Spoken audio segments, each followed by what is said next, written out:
Hi, so I've prepared this short video for people looking to take the Part 2 test. The Part 2 test is part of the qualification process for becoming a driving instructor. So it's the looking at the driving ability of the candidate. So I've really prepared this for people that are training with me so they can get an idea of what the examiners are looking for, what is an advanced drive, etc. So but if you're watching this and you're not studying with me, well, enjoy it. I hope it's helpful. It might also be helpful if you're looking to take a RoSPA advanced test or the IAM Institute of Advanced Motorist test. So what is advanced driving? That's really what we want to look at, because at the end of the day, the DVSA are looking for a high standard of driving, an expert level of driving, to demonstrate those skills. So, but what is advanced driving and you can read many books and ask many people and they'll tell you different answers. So I think really this is like my version of it. I really just see that as breaking it down into 4 sections, and they all begin with S. So basic number 1, no surprise, safety. You must drive safely at all times within the legal speed limits, obeying the highway code, etc. So we're looking for a good, safe drive. Number 2, smoothness. You'd expect an advanced driver to drive nice and smooth with the controls, smooth with the car. Even looking at the position on the road to make sure we're on the smoothest part of the road, so we're not hitting the drain covers and the potholes, things like that. Next, we're looking at system, and we want the system to be applied consistently. I'll come back to system in a minute. And the final part also begins with S, is speed. Now that's not to say that we're going to be ragging it down the road as fast as we can, but we do want to make good progress, good safe progress. The examiners for the DVSA are looking for a business-like drive, so we want to demonstrate that we're able to make good safe progress when we can. And hopefully this demonstration will illustrate how we can do that, when it's safe, when it's not safe. Okay, so let's just go back to system, because I mentioned there that we want to apply this system consistently throughout all our drive. So we're dealing with hazards, whether it be a junction or a roundabout or a bend, and we're applying the system. So depending on which books you're reading, you will have different variations of system. If you're reading the DVSA's essential driving skills, which is, let me just grab that, this one, the system of car control according to this book is MSPSL, or you might have heard it as MSM, let my camera talk, mirror signal maneuver, and that's broken down into mirror signal position speed look. So we could use that. I'm not going to use that today. What I'm going to use is the system according to Roadcraft. This is the police driver's handbook, and we're going to talk about IPSGA as the system of car control. So when I get driving today, I'm going to break that down and talk about each section as we're applying it. So just to give you an introduction to it, IPSGA, what does it stand for? Well, I is for information.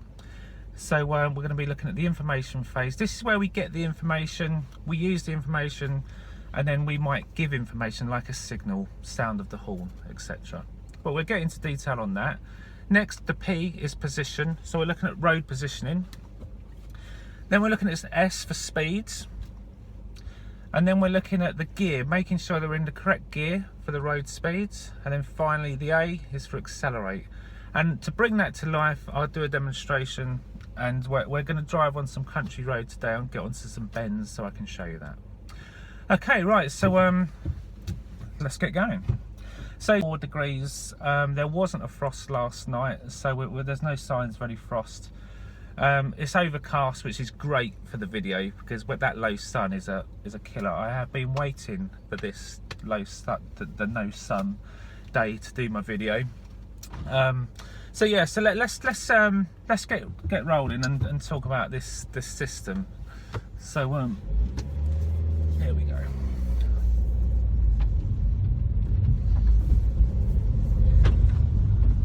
Right, so the time is 10 to 9. It is a school day, it's Friday. So let's talk about information. Let my camera finish. So what can we expect on the road today at 10 to 9 on a weekday? Well, I'm thinking school kids. The high school kids should have gone in. They generally start at 8:30 round here. But we've got the young kids, the primary school kids. So we'll probably see mothers walking back from school to school with the little kids pushing the buggies, etc. Young kids running to school, maybe not looking, stepping out from behind parked cars, opening car doors, etc. So we're really just thinking about what is likely to happen today. We're trying to anticipate the types of scenarios we're going to be dealing with today. So like here, we've got Royal Mail. He's just about to get out, so that door is going to open. So I'm just, and there he goes. He's just seen me and he's held the door back, and now he's opened the door.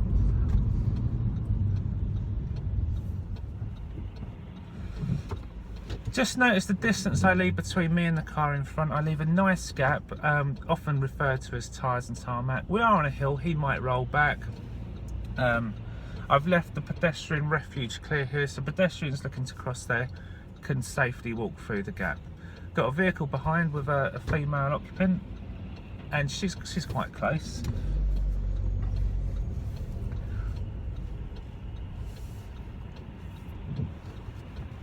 Right, so we've got time on that one. So looking in this road, the bins are out, so we can anticipate refuge vehicles on this road. So a little thing you can do to help you with the information phase is use a commentary similar to what I'm doing now, and you can break that commentary down into OAP. So O for observation, I've observed the bins are out. The A is the anticipation, the type of vehicle I'm anticipating, and the plan might be to slow down, go round it, drive according to the conditions. So OAP is a very good way to formulate and structure any commentary. So here we've got a warning sign for crossroads, traffic lights on green beyond it, and I've checked my mirrors to get information. I'm scanning the area in front to see if anyone's about to emerge. I've got a vehicle looking to cross my path.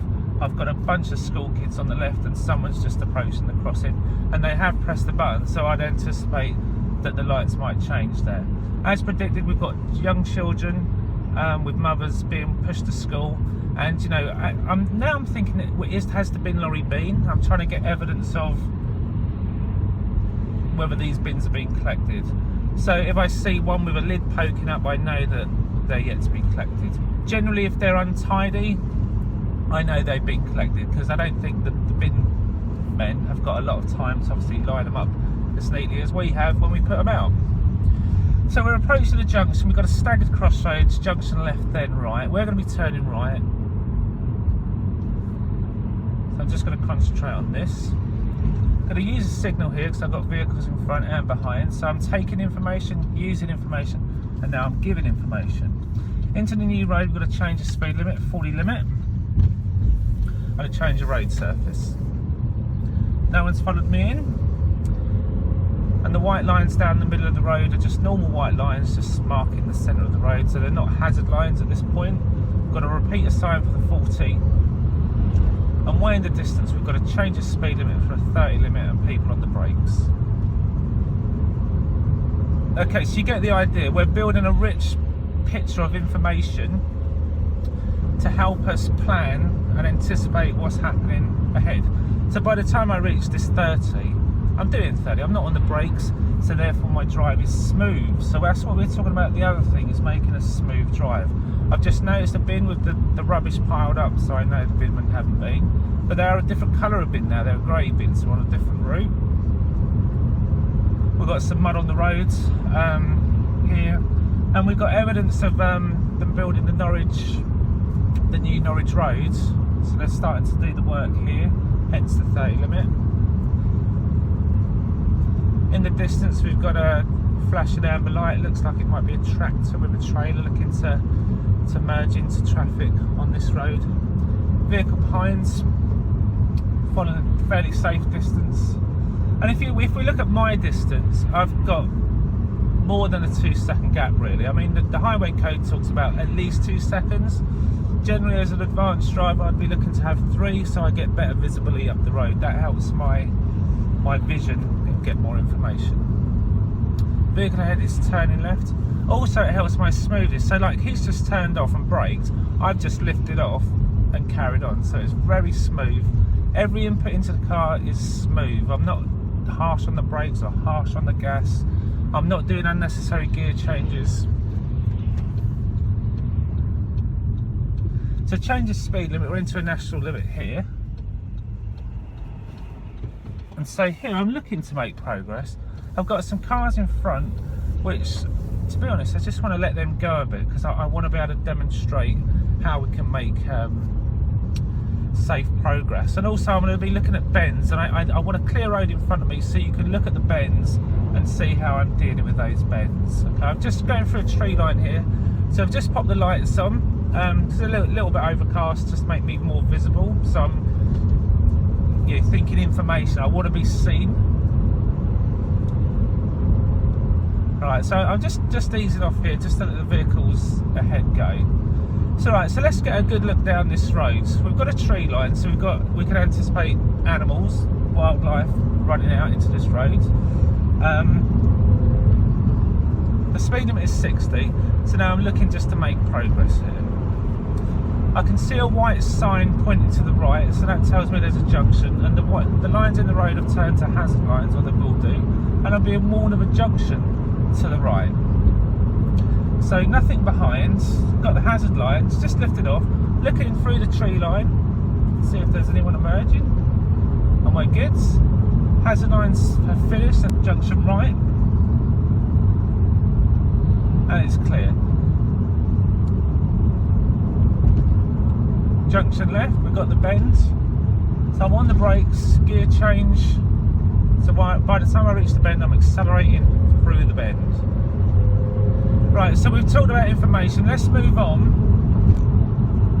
to position. So as I drive down this road, I'm in the centre of my lane, so let's call that position 2, like a normal drive position. If I position towards the white line as if I was turning right, I'll just do that now, demonstrate that. So now this is, let's call this position 3, and position 1 would be to the left. I'll just demonstrate that. I'll come over to the left, so I'm close to the edge now, position 1. So we've got 1, 2 and 3. Okay, so the road ahead is bending to the left. Look at the telegraph poles and see how they're moving to the left. So I'm going to check my mirrors, make sure I'm not being overtaken, and gradually, smoothly take a wider line to 3. I've got mud on the road, so I'm just trying to avoid the deep bit. So now I'm going to get into 3. Position 3 opens up my view of that bend. So now as I come into the bend, I can steer in position 2. So I'm not wide on the bends. Do you want to emphasise that? Look at the next bends. Bends to the right, so mirrors. Position 1, coming to the left. Got a tree line, so don't want to be brushing the hedges, but position 1 will enhance my view through that bend. So now I'm back to position 2. Warning signs ahead, junction left and right, road bends right then left. So we're braking, road bends left, so we're position 1. Through the bend, position 2, position 3. Second bend, position 3, into 2, accelerate through the bend. So I'm positioning for vision there to optimise my vision up the road. So road bends left, mirror check, not being overtaken, position 3, open up my view. Limit point starts to move through the bends and I just follow that round. We will come back to limit points in a minute. In fact, we're going to talk about them soon. So we're done with position. So now let's talk about the next part of the IPSGA, which is speed. Okay. I'm going to wait for the next bend to talk about that. Okay, so if we look at this bend ahead, it's bending to the right, there is a junction left. Now as I approach, I'm looking at the limit point. That's the furthest point of clear vision I've got, uninterrupted road surface that I'm looking at. And as I approach the bends, there's a point where that limit point starts to move. So if we look up the road there, we've got a limit point as the road bends left, and that is a fixed limit point, that is not moving. So I'm I'm always saying to myself, I need to be able to stop within the distance I can see to be clear. So the limit point's still fixed, and now, see, it's started to move. So it's moving, so now I'm accelerating around the bends to match the limit point. So as long as I can always stop within the distance I can see to be clear, i.e. my limit point, then my speed is correct. So here I'm not making much progress just because I talked to you about the limit point. Now I'm going to add the speeds and get it right for the limit point. Okay, so we're not talking about gear, we're not talking about accelerate yet, we're just talking about limit point. So brow of the hill, limit point, lifting off, road bends left, limit point's moving, accelerate. Now please appreciate that the camera position is very high, it's right up here, and you know, you're seeing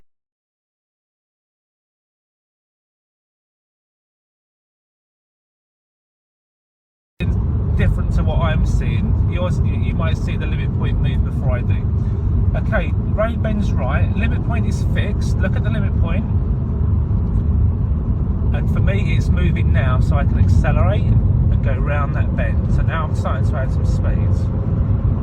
Information, crossroads.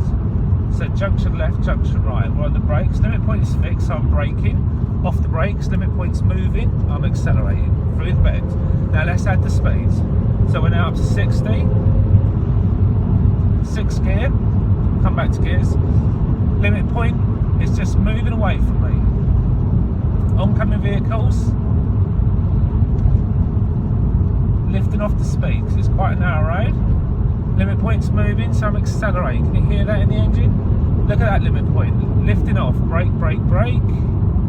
Brake, gear, accelerate through the bends. There's the next bends. Slow, slow, slow. Gear, limit point moves, accelerate. Okay, so I started to talk about the next things in the phase, which are gear and accelerate. So I am not changing gear until the limit point, the speed, is under control. Once that limit point starts moving, I make my decision about what gear would be the best gear for the road speed. So we get a nice smooth gear change. The next thing I do in that bend is once I've turned in, before my point of turn, I'm off the brakes, my clutch is up, and my right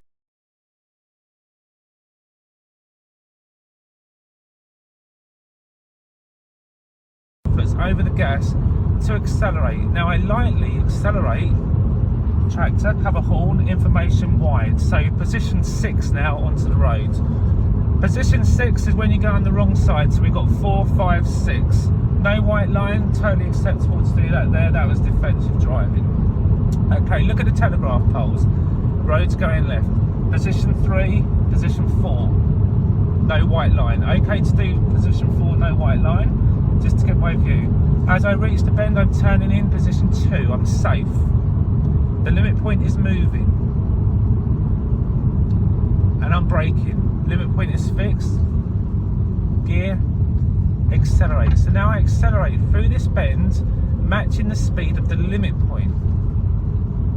Once the limit point goes ahead of me and races off into the distance, then I accelerate more. So look at this bend, I brake, gear, I'm already in 3rd gear, limit point moves, accelerate to match limit point, so I'm just lightly on the gas just to maintain same speeds. Limit point moves, I accelerate away. Now I am in a 30 here, so obviously I can't do that too much. Okay, so why do I accelerate through the bends? Well, that's adding stability to my car. When I accelerate, I shift some weight onto the back axle, which as a passenger, that's very comfortable feeling because you're just being pushed into your seat gently.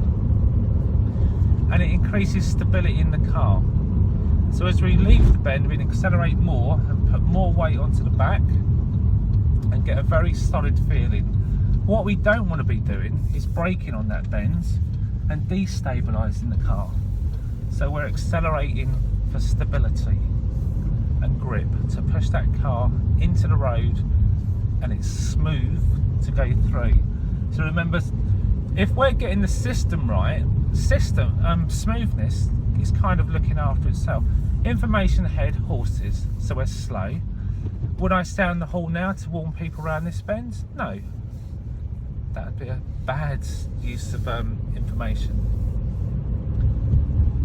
Okay, we're going to turn the car around and go back out on that country road. So just going to use this junction here to turn. We've got the bins out, so I'm looking for the bin lorry. I'm going to reverse into this junction. So before I go in, before I come in, I look. Got a public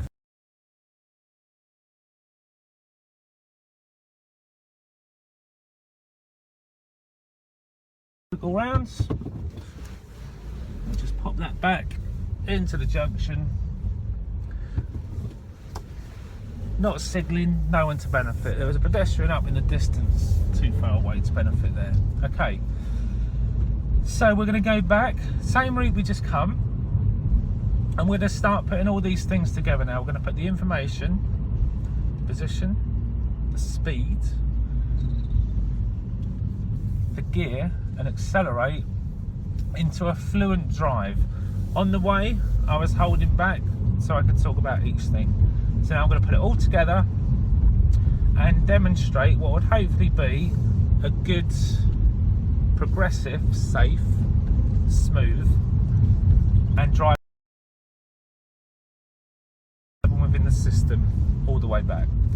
So I've just had an M5 just go round in front of me. So what can I anticipate there? Well, I could anticipate it's going to go quick. So let's go with him. Let's see.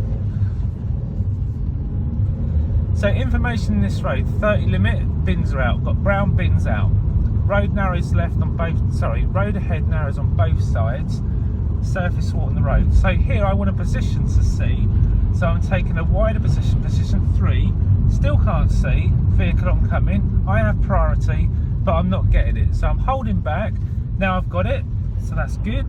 Check I'm not being overtaken. I'm going to thank this guy for waiting. Thank you very much.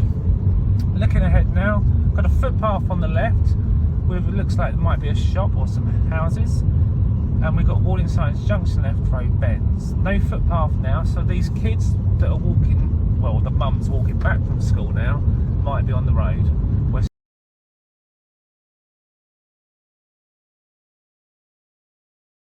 still in a 30, national speed limit applies. Got a warning sign for junction right, hazard lines on the road, uneven road surface. So we're up to 40, limit point on the bend is now moving. My gear is correct, so I'm going to steer and go round, accelerate, holding the limit point now. I'm going to accelerate more, lifting off for the next bend, and there goes the limit point, and we're putting in the speed. Caution, dip in the road, slow on the road. Position 3, up to 60. Block change, so we went from 4th to 6th, not being followed. Got a farm on the left, keeping a wide position but not too wide for the brown. Lifting off, reducing speed just by lifting off, engine braking. Looking well ahead now, we've got a junction. The M5 is in the distance at 60 miles an hour. Junction left, so for safety, defensive driving position is wider. We're out to the crown of the road now. Looking into the junction left, it's clear. Lifting off, lightly on the brakes, gear change, and accelerate through the bends. Here we go, up to 60, 5th gear. Lifting off, limit point, brake, brake, brake, brake, brake. Limit point moves, gear, accelerate through the bends, holding speed. Now we can accelerate out the bends, keeping hands on the wheel through these bends. Notice the position of my hands, 4-3, thumbs up. Not like that. I prefer a lower grip because it makes your shoulders more relaxed, and you've got like the rally driver's V in your arm, so nice sort of cushioned effect, helps with the smoothness in steering. Also, let's talk about steering, because look at this bend. It's going to bend to the right, so I can move my left hand up to what I think I will need to steer.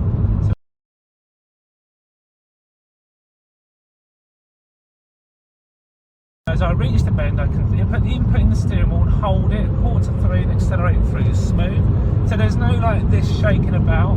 It's like smooth. We're braking, we get the gear, hand comes up, steer into bend, hold it through the bend, hold it and accelerate it through. Caught up to the M5 now. So we're just lifting off to keep safe distance. Oncoming vehicle. Now I'm going to lift off. I'm going to let the M5 go. Now I'm not doing this so I'm racing. He's just doing about 45 at the minute, so I'm just going to let him go. Because what I want to just demonstrate. There's some really good bends coming up. Well, I want to demonstrate the system through the bends. We've got brake lights, so this door could open, so I'm just wide for it. Anticipate the door might open.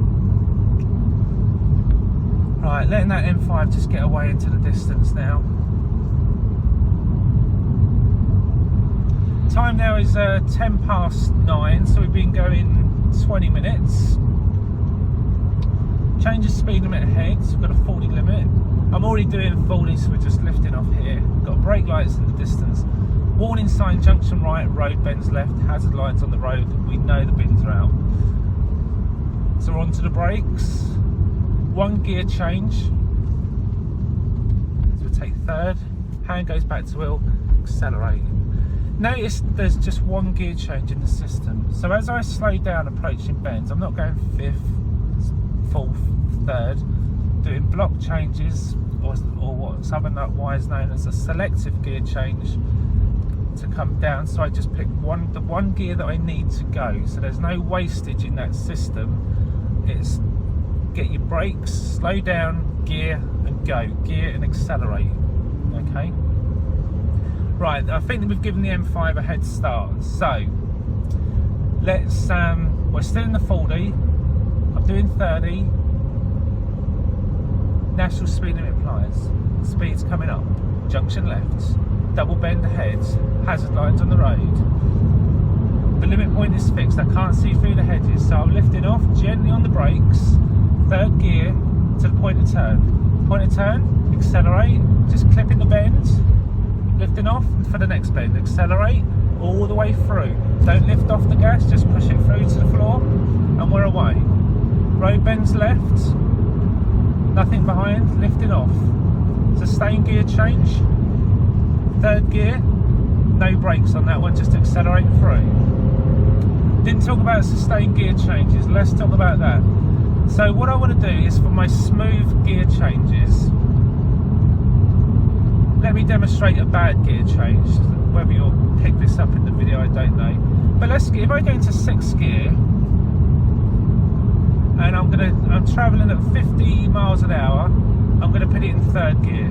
So 3rd gear, and that was crude. You can see that like a jolt. That's bad, obviously. Now I'm going to do it again. So I'm going to go 50 miles an hour, 6th gear. Now this time I'm going into 3rd, set the gas, and accelerate through. So now we're up to 60 and 3rd. So I can change down a gear and maintain speed to keep it smooth. How do I do that? When the clutch is down, I'm just setting the gas, so I'm rev matching engine revs to road speeds to get a smooth gear change. Let's talk about these bends. Lifting off, road bends, so I'm braking. Limit point moves, gear, clutch up, accelerate. As you see me, so I'm covering the horn. I make eye contact, now I can see him, now I'm away. Position 3. Junction left, hazard lines, bin lorry ahead, so we're looking for the overtake. This will be good, let's look for an overtake, we want to make safe. He's got his hazard lights on, so how do I know if he's signalling left or right? Because he might be turning right, so we need to be very careful. Might use the horn, might flash my lights. Okay, so he's gone wide, look at his position. So we don't want him to do that on an overtake. So we need to be very cautious here. We've got bins out, he's got his lights on, so this means he's going to pick up. Look at the distance, keeping safe distance from behind him. So I can see under him, and I can see round the bend through to the corners where there's people signalling at the white van's just got out and the red van's just got out. That is more than a 2-second gap. That's up to 3. Junction left, junction right. We're going to be turning right, so I'm using my signal. Got vehicles looking to merge. I'm just going to do them a bit of a favour and hold back. I'm not flashing or waving them out, I'm just holding a space. It's there if they want it. I'll hold it, keep moving, nothing behind, I'm safe. It's up to you. Their decision, not mine.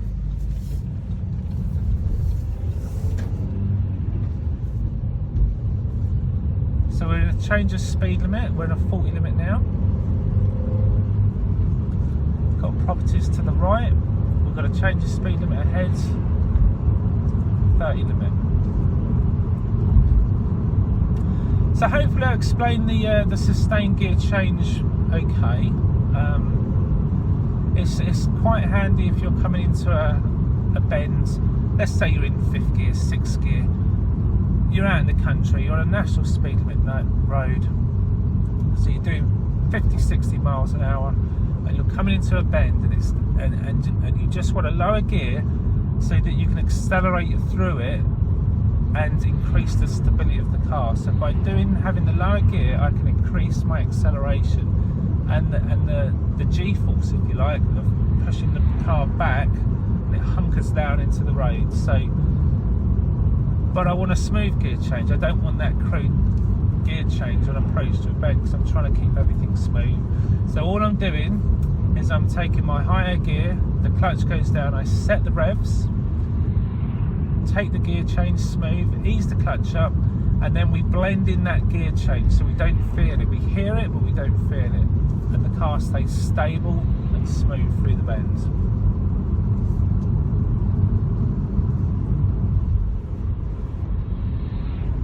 Anyway, I think that's been enough. So hopefully that will help. What you really need to do is get out there and practice. What I do want to stress before you practice, remember the four criteria that we're looking at. We're looking at safety, we're looking at system, we're looking at smoothness, then we're looking at speed. What you don't want to be doing is going out and trying to drive fast without using the system. So build up, be safe first, be a safe driver, sticking to the speed limits, and don't push your limits until you're practiced. Once you've got the safety, work on system and get the system consistent. Drive on country roads, drive slow like you did at the beginning, to get the system, understand it, feel it, know it, embed it so you don't even have to think about it. Just think system of car control all the time. Not just for bends, roundabouts, junctions, going around parked cars, everything. Get the system consistent. By doing that, your driving will get smoother. Once you're driving smooth, before you've even thought about it, your speed will start to be more progressive. So as a passenger in a car, often a car that's travelling fast doesn't feel fast. You know what it's like when you go down the dual carriageway doing 70. It doesn't feel quick. Well, it doesn't. It should have that kind of feeling going down through the country roads. Maybe exhilarating, yeah, but you shouldn't be scaring your passengers, and definitely, just don't push it. Just build the system up gradually. Rome wasn't built in a day. Work at it. Anyway, so I hope that's been helpful. Yeah, I'm going to sign off now, and thanks for watching. And there's plenty more videos like this on part 3 where you can see me working with potential driving instructors who are training, helping them with all the different elements that we go through. So thanks for watching, and goodbye.